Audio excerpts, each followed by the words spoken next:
The abandoned hospitals are real haunted places in the world which give shivers to the spines.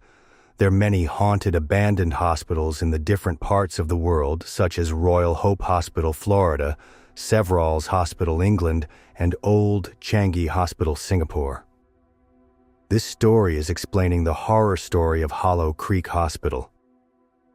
On the outskirts of a forgotten town stood Hollow Creek Hospital, a sprawling, decaying building swallowed by vines and shadow. It had been abandoned for decades, its halls silent except for the whispers of the past.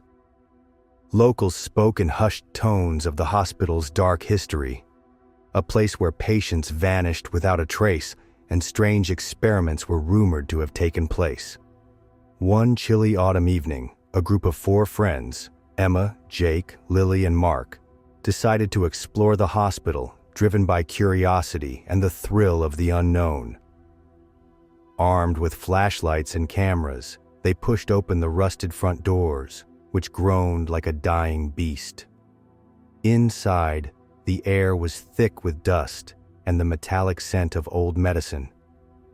Their footsteps echoed through the empty corridors, lined with peeling wallpaper and shattered glass. The deeper they ventured, the heavier the atmosphere became, as if the building itself was watching them. Suddenly, Lily stopped dead in her tracks. "Did you hear that?" she whispered.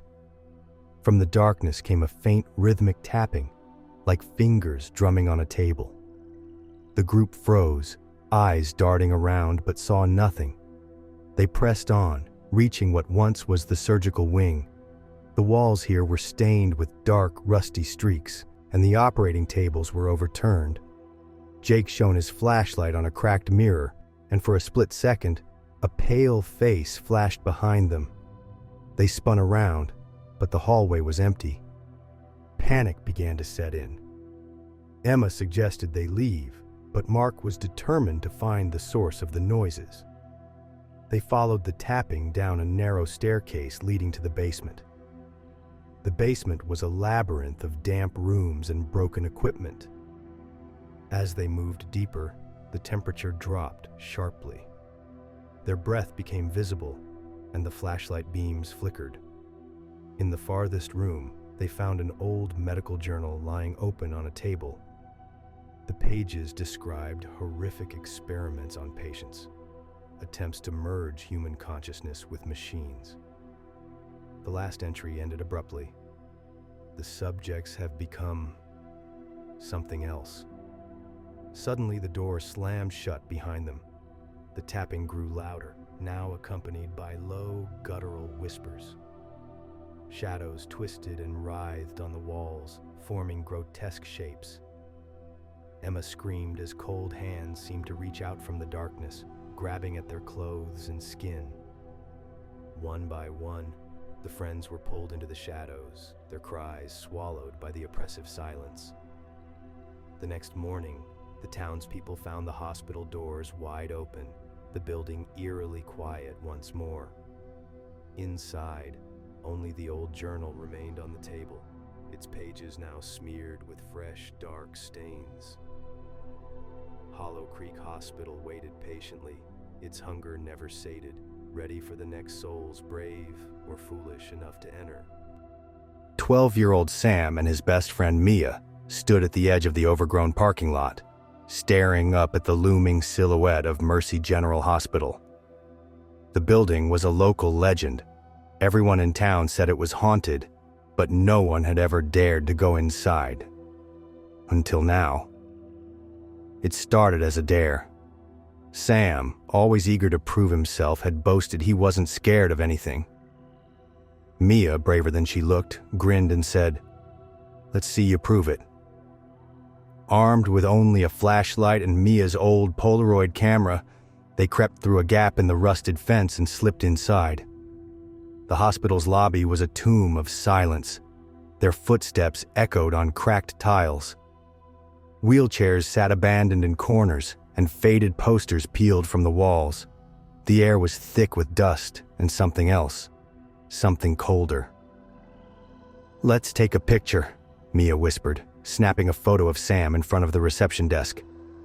As the photo developed, Sam shivered. "Did you feel that?" A cold draft swept past, carrying a faint metallic scent. The flashlight flickered.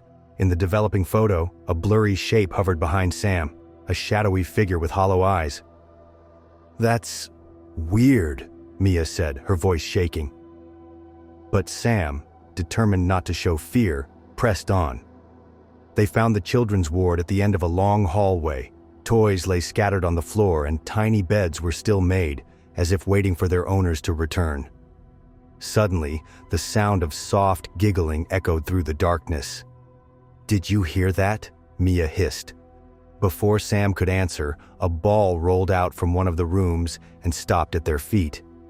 Mia picked it up, her hands trembling. "Let's go," she said, but Sam shook his head. "We have to see who's there."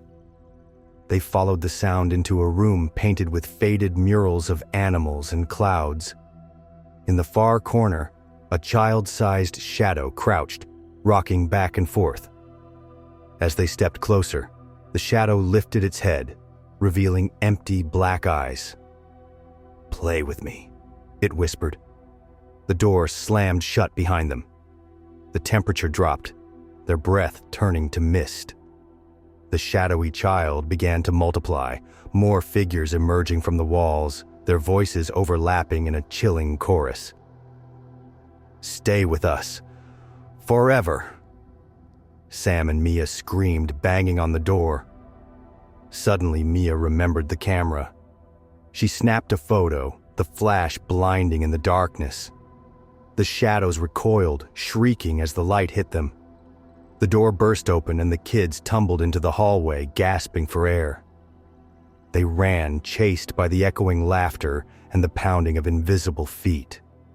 The flashlight flickered, guiding them through the maze of corridors. At last, they burst through the front doors and into the night. Behind them, the hospital's windows glowed with a sickly, unnatural light. The laughter faded, replaced by a heavy silence. Sam and Mia didn't stop running until they reached home. When they finally looked at the last photo, their blood ran cold. In the picture, dozens of shadowy children pressed against the glass, their empty eyes staring out, waiting for someone else to play. St. Agnes Hospital was once a beacon of hope, a place where the sick and broken came for healing. But Mercy Ward, the psychiatric wing, was different. Behind its locked doors, patients were not just treated, they were experimented on. Nurse Evelyn Blackwood was the ward's most feared staff member. She was cold, methodical, and unnervingly calm even when chaos reigned. Rumors spread that Evelyn had a twisted obsession with curing her patients by any means necessary. Some said she injected them with strange concoctions. Others claimed she performed unauthorized surgeries in the dead of night. When patients began to disappear, the hospital administration looked the other way, afraid of scandal. One stormy night, a fire broke out in Mercy Ward.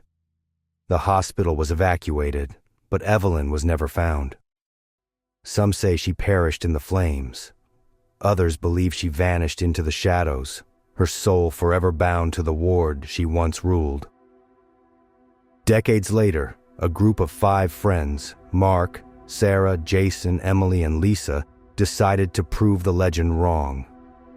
Armed with flashlights and cameras, they entered the hospital just as the sun dipped below the horizon.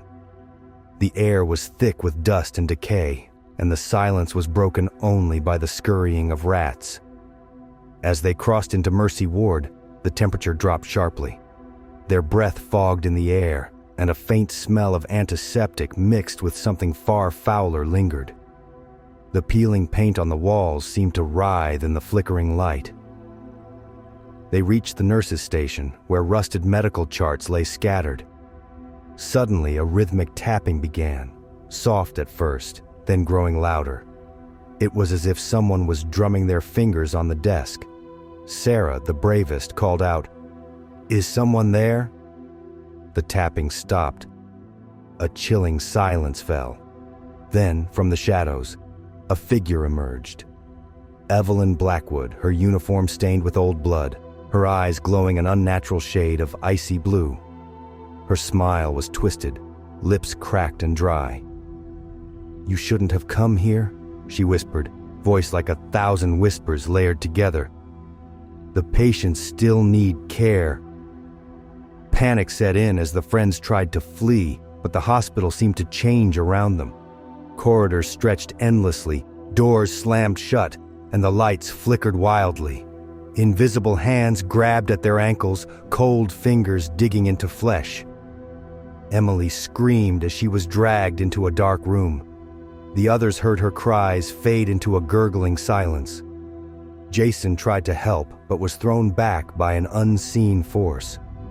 Mark and Lisa ran, but Lisa suddenly stopped, staring at a wall where blood slowly seeped through the plaster, forming the faces of the lost patients, eyes pleading, mouths open in silent screams. Evelyn's ghost appeared again, holding a rusted syringe dripping with a glowing liquid. "You will join them," she hissed. Only Sarah made it outside by dawn, collapsing on the hospital steps, her clothes torn and her face pale as death. She never spoke of what happened inside Mercy Ward, but the trauma haunted her every night.